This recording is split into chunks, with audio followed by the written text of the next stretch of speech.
Hi, welcome to Pain in the Art podcast. This week I'm joined with Robin and Yasmin, and we're going to talk about women in the industry.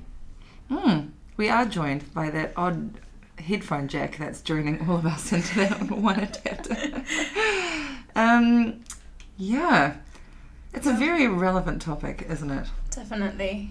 And we are all women in this company. And if you don't know who Yasmin is one of the other producers that is coming up to Edinburgh this year that is producing the South Africans and the South Africans, the African family, along with Phoebe, Libby, who's sitting over there, Leila, who usually hosts this podcast, and Holly, who you haven't heard from yet, but will in the future. Soon. Yeah, it's a whole company of women, actually, all of us. Which is quite exciting. It wasn't planned though, was it? No, it wasn't, because I went to an all-girls school and I had issues with being around so many females. And you know, girls, when stuff gets to us, sometimes it's nice to have quite a rock-solid lower voice calming all of us down when we want to get a little bit agitated. And I mean, Edinburgh is a high-strung environment, and it can be quite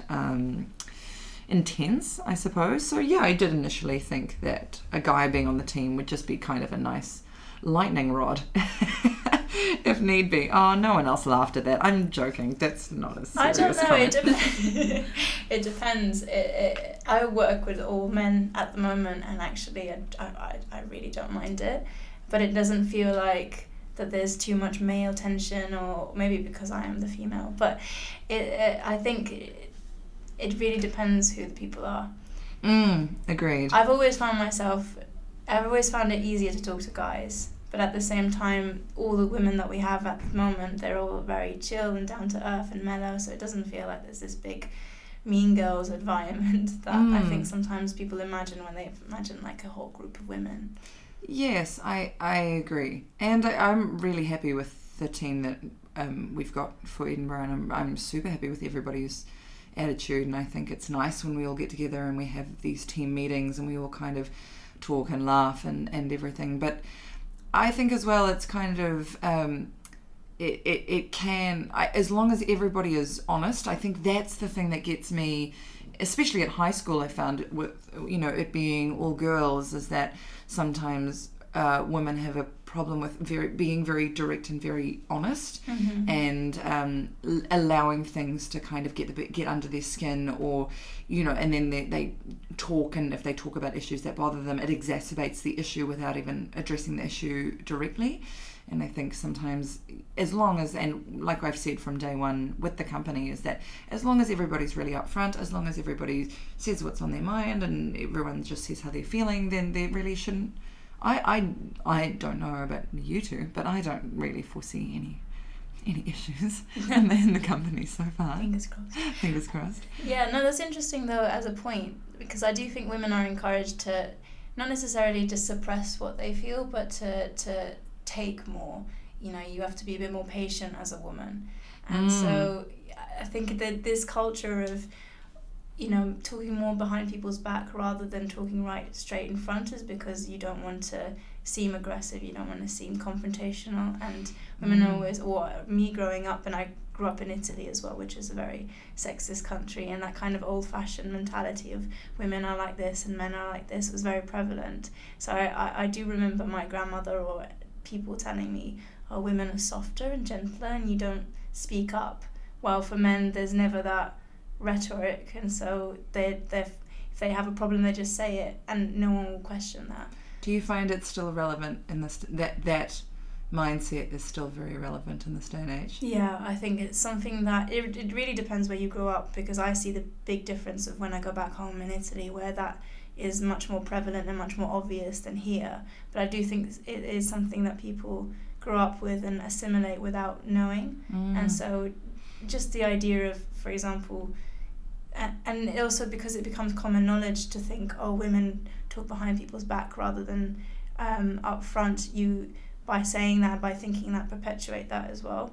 How has the whole Me Too movement and the Time's Up movement, has that trickled into Italy and the industry, do you know? Or what would it be well received? Would it be acknowledged, or would it be flat out denied? It definitely has, but all those things have happened as well. People deny it, people don't understand it. I think it's a very slow progression where people are understanding these things, and people are...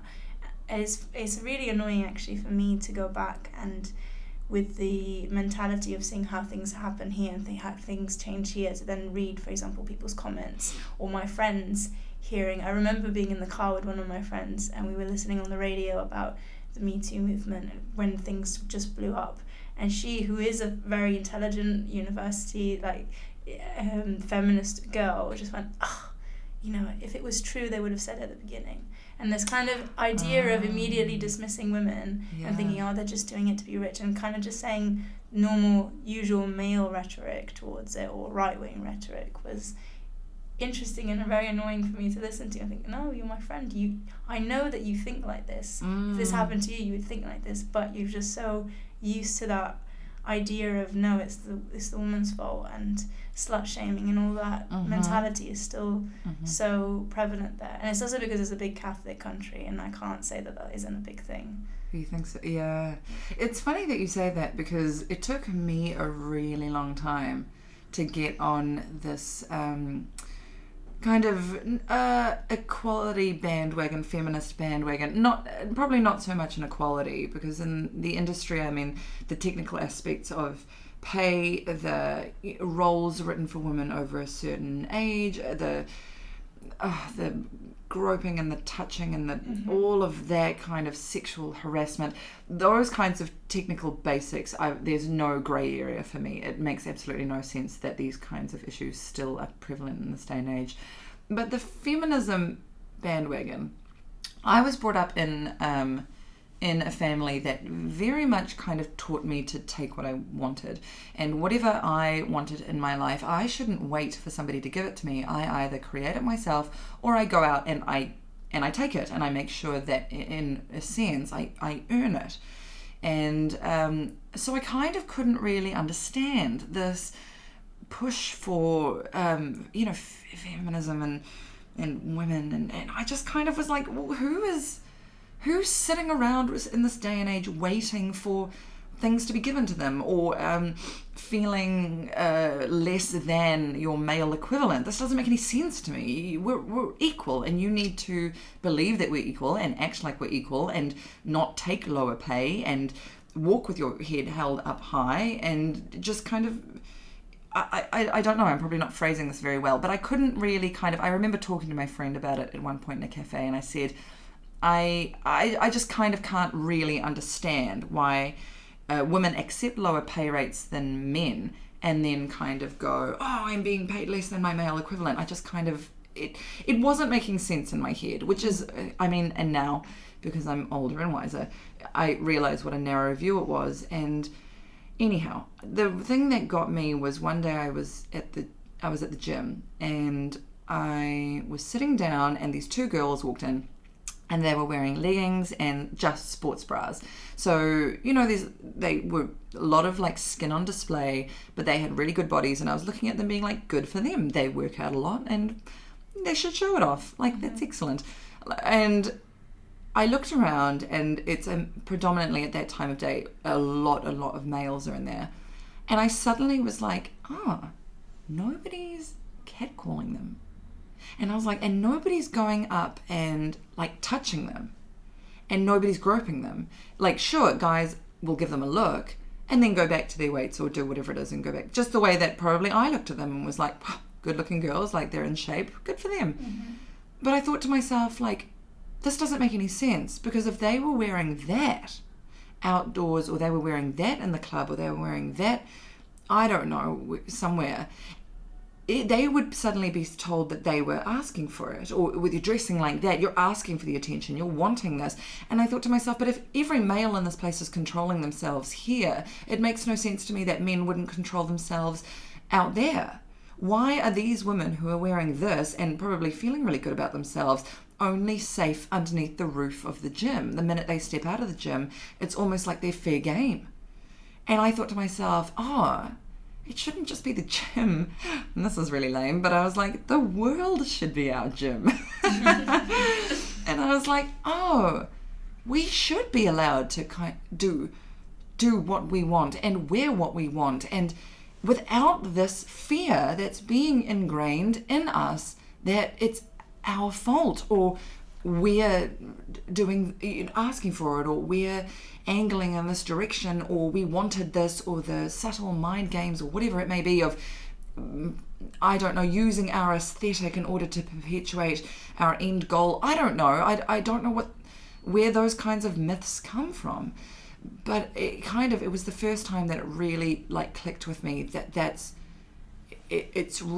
we really have to band together, and especially in the industry, which I think it's so nice that lights are being shed on these kinds of incidences and this kind of rampant sexism and sexual harassment and abuse that goes on, and not just sexually, but emotionally and mentally and verbally.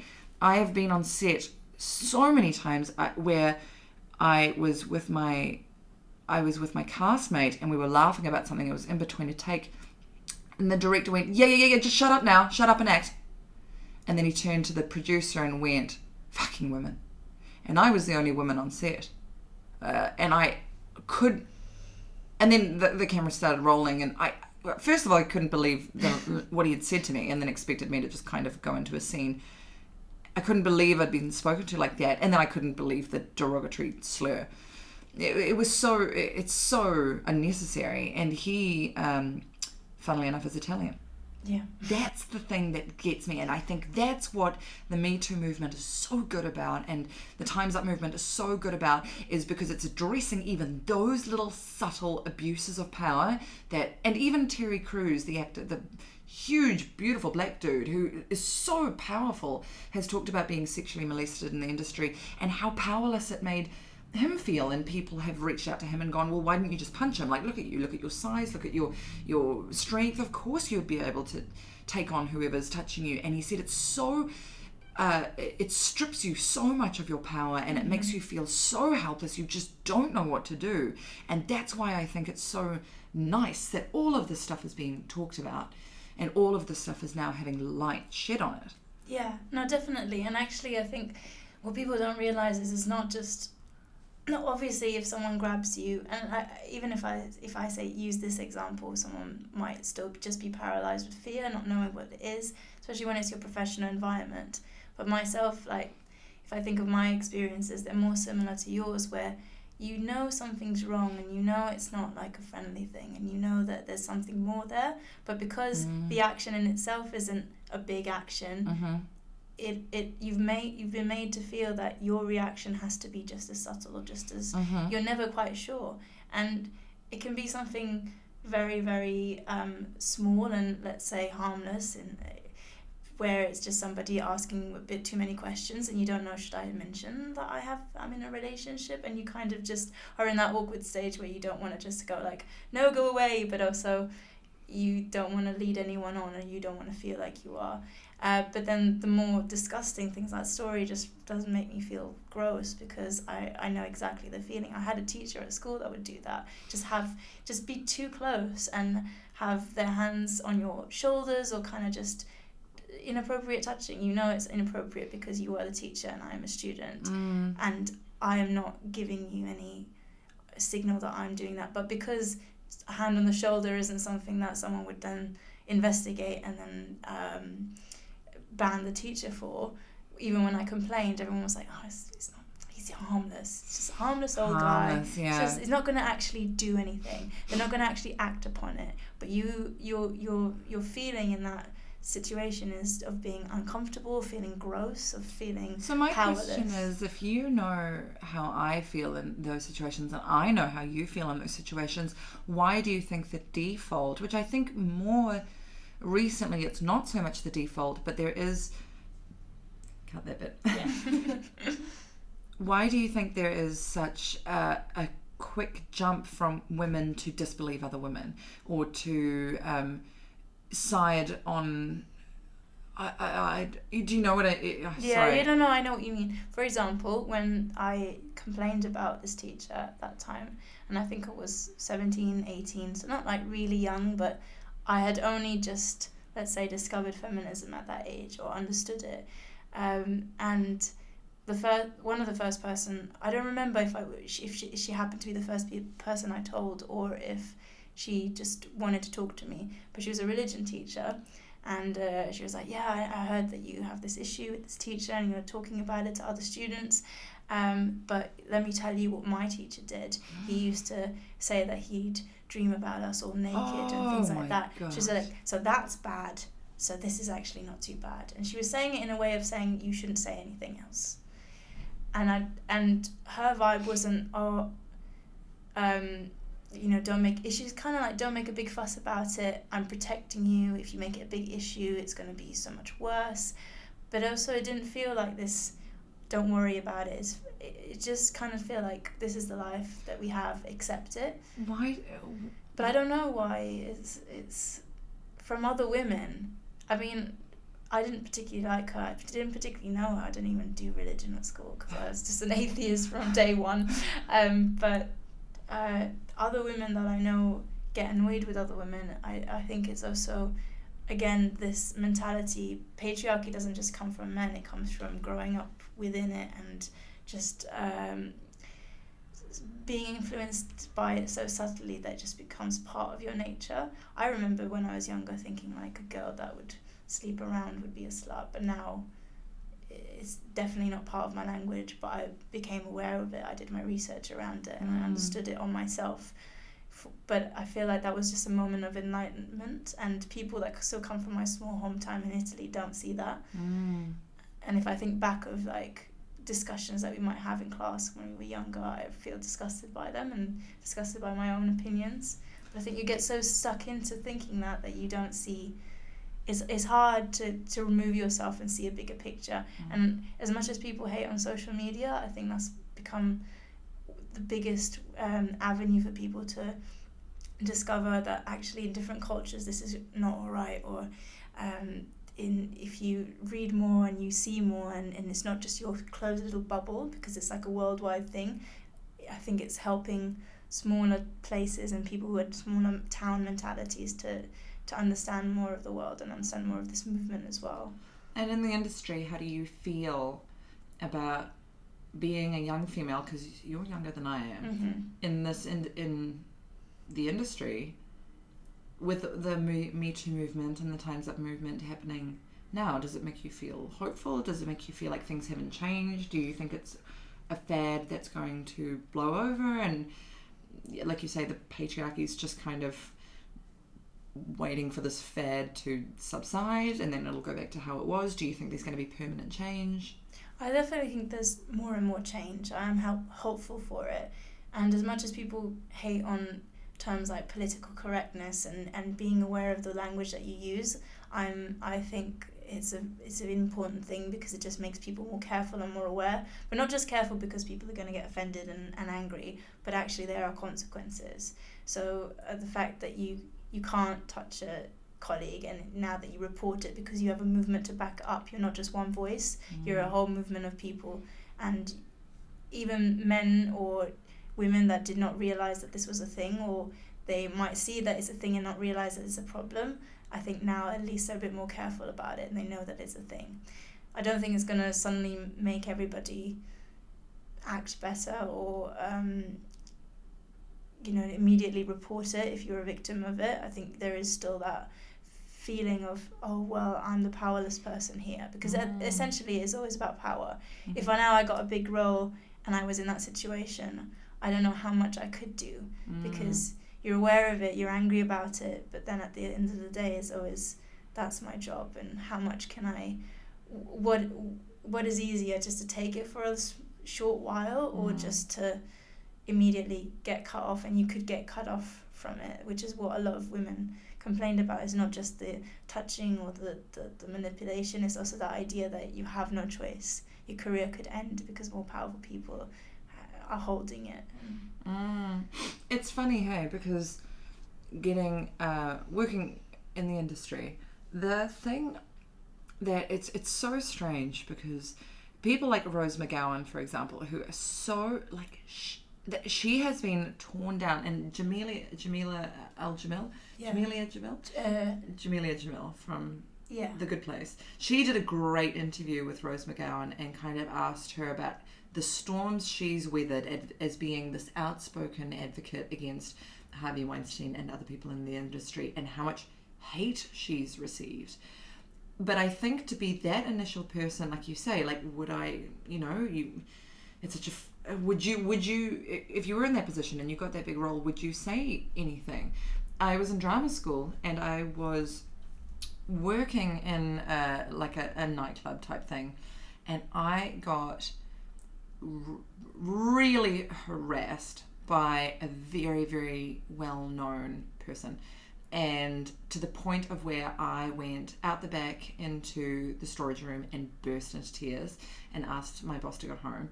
And I told my partner about it at the time, and he was like, that's police stuff. You've got to go to the police. So I went to the police, and let's keep in mind that I was 21 at the time, and I was in my third year of drama school. And I went down to the police, and I spoke to a policewoman there, and I said, this is what's happened. I don't know what the protocol is. I don't know what you can do, but I feel like you need to know that this is what happened. Mm-hmm. And she went, okay, well, you can press charges, but that means you're going to go to court, or it means, or you can just let it go. And I was like, are those my two only options? Because I didn't know. I thought people could get a warning from the police. Yeah. I didn't know what went on. And she was like, yeah, those are your only options. And I thought to myself, my God, well, I'm 21, I've got $20 in my bank account. I can't go to court. So I kind of was like, okay, well, I guess I'll just have to leave it. And she leant forward and she went, I'm not supposed to ask this, but who is it? And I told her, and she went, not the first time we've heard it. Wow.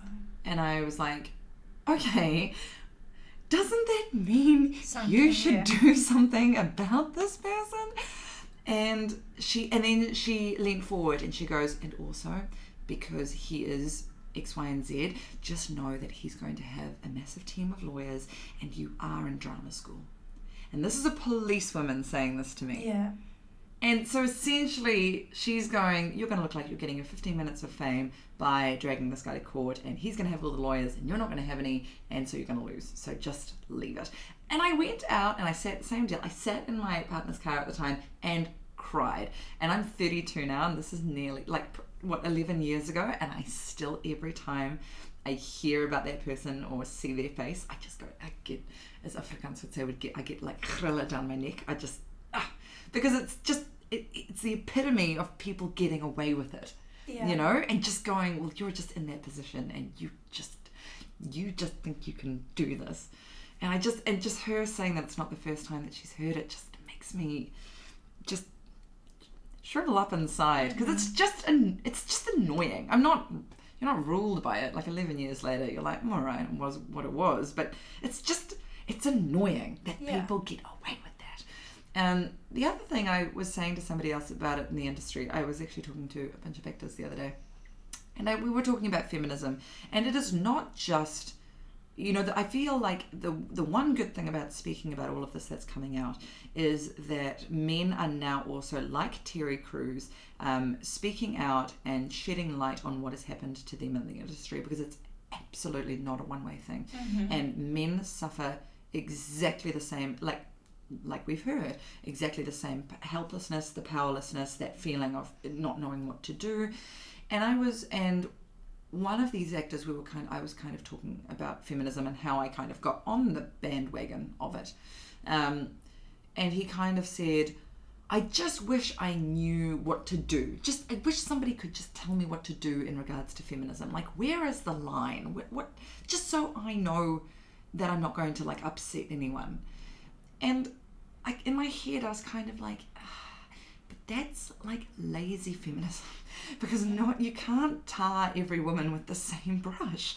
It's every woman's line is so different. If I went out to a nightclub, for example, and somebody grabbed my ass, I would turn around and give them probably a death stare and say, don't you, and I'd give them absolute words and get them to back off. Some other woman, but that's because I'm bringing 32 years of my conditioning, my nurturing, my experiences, my sense of self to that environment. That's who I am. And so that's where my line is. Other women might go out and a guy grabs her ass and she might be like, yeah, baby, get all up in there. That's why I go to the gym, so you can get all up on this. She might love it. It's a validation of her sense of self and what she's worked so hard for and what she wants to show off. That's brilliant. But I think it's really important to have these discussions of feminism between women, because I think women are still, especially in the industry, trying to find exactly what the definition of feminism is. And I think that there isn't really a blatant line of feminism. And I said to this guy, I was like, but you can't expect to just apply a washed out colour over women in regards to you behaving in a feminist matter. Every woman's line is different, and you have to expect that if you go into a nightclub and it's you feel empowered by grabbing a woman's ass, then you need to accept the fact that some women are going to turn around and go, don't you fucking touch me. And that is not your prerogative to go, all right, calm down, bitch, like I'm just playing with you, relax. No, that's where the woman's line is, and you have crossed it. So if you cross that line, expect to get that kind of reaction, and by all means remove yourself from the situation. If you don't want to take the time to figure out where each woman's line is, then don't do anything to women that you wouldn't want done to you. Yeah. If you aren't going to invest in finding out where this woman's line is, then stay away. If you've got investment there, if you want to know, then by all means approach women. We want to be approached. I mean, I'm single. Approach me. Come on. Yeah, I don't think it should go as far as like testing the waters before you realise. It's all about consent at the end of the day. Absolutely. And I don't believe it when people say, men or women, like, oh, I don't want to say this because people will get offended. I don't want to do this. And now the Me Too movement means that I can't even talk to somebody without someone getting offended. Like, just think of that.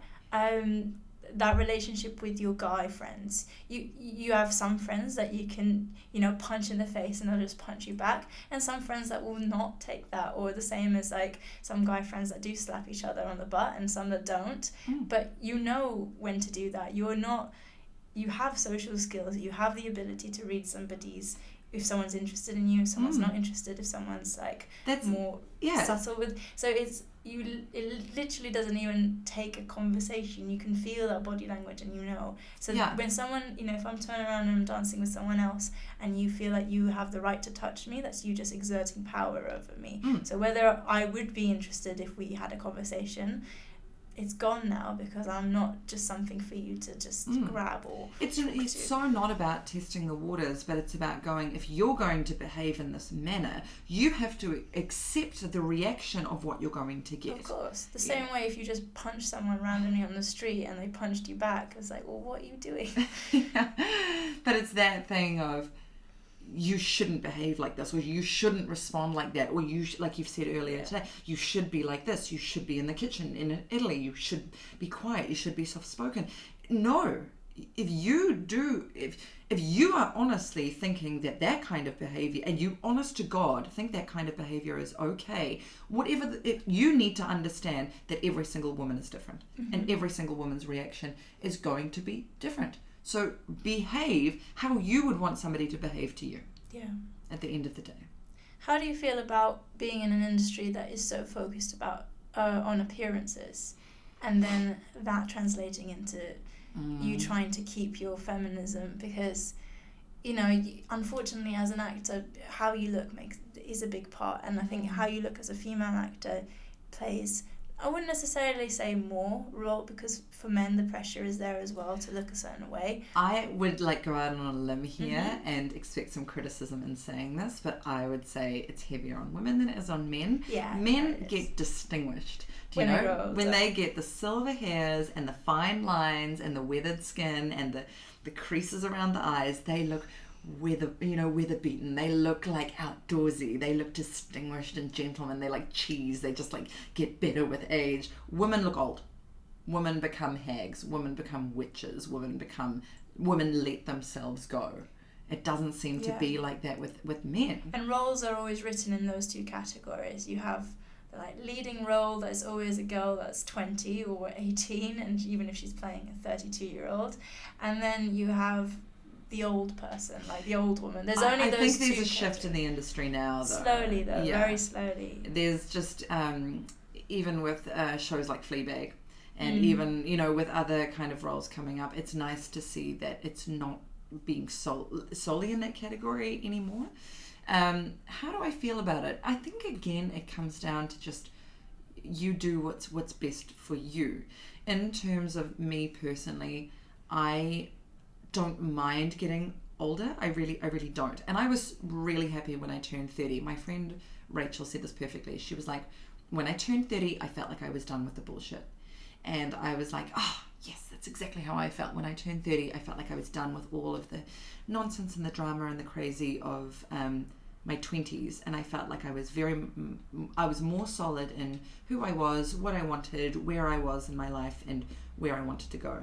So I feel like appearance-wise, there are things that cause me concern. I mean, I've damaged my left eye, and so I can't see out of my left eye. So I'm constantly frowning, trying to see things in the distance, or trying to not let light filter in to make me squint. I'm constantly frowning, and I see my frown lines getting deeper and deeper and deeper, and that causes me to look angrier and angrier, or gives me serious resting bitch face.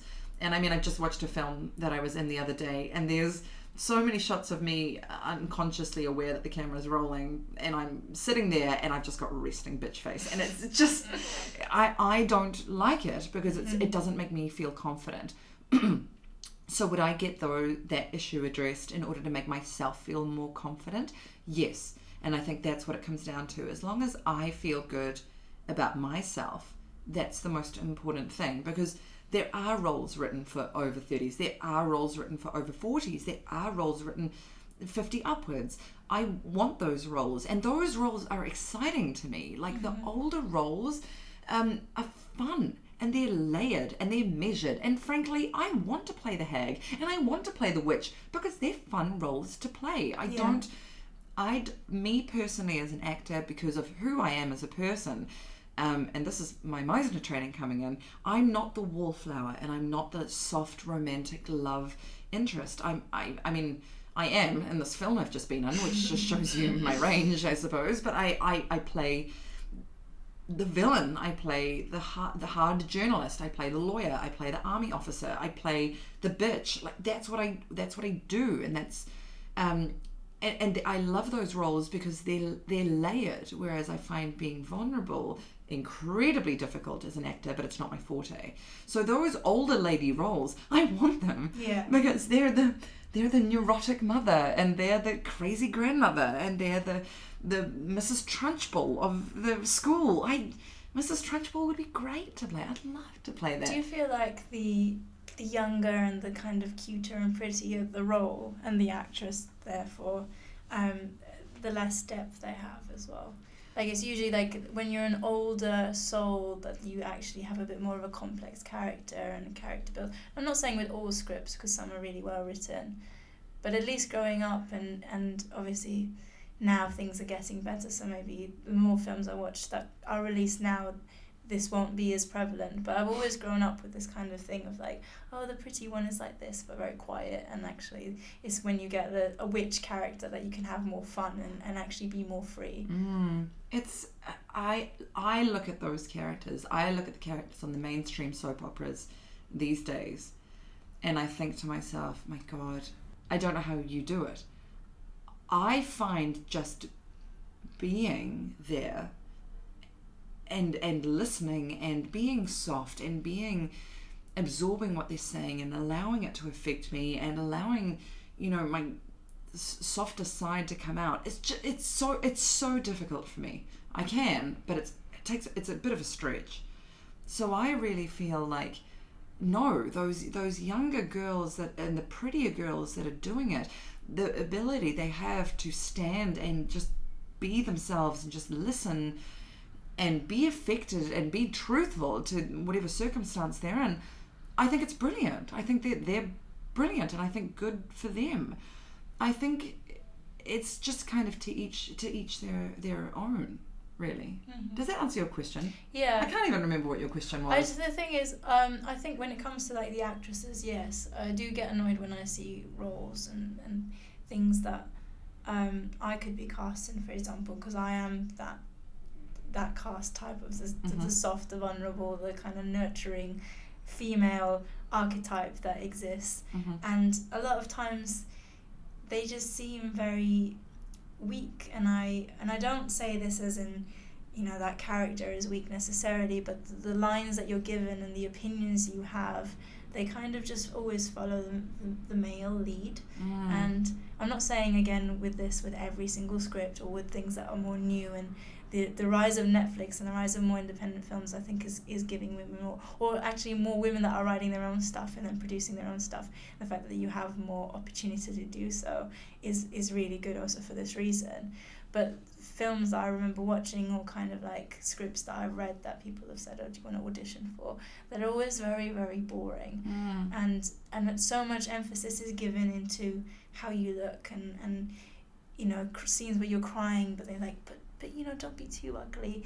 And criticism that I get still now of just be so aware of your face and be so aware of how you look and how your body looks. And that idea of everyone has their opinion about it, but everyone will say like the hotter you look, the more roles you have, because that's what Hollywood wants, and it's really annoying. It is annoying.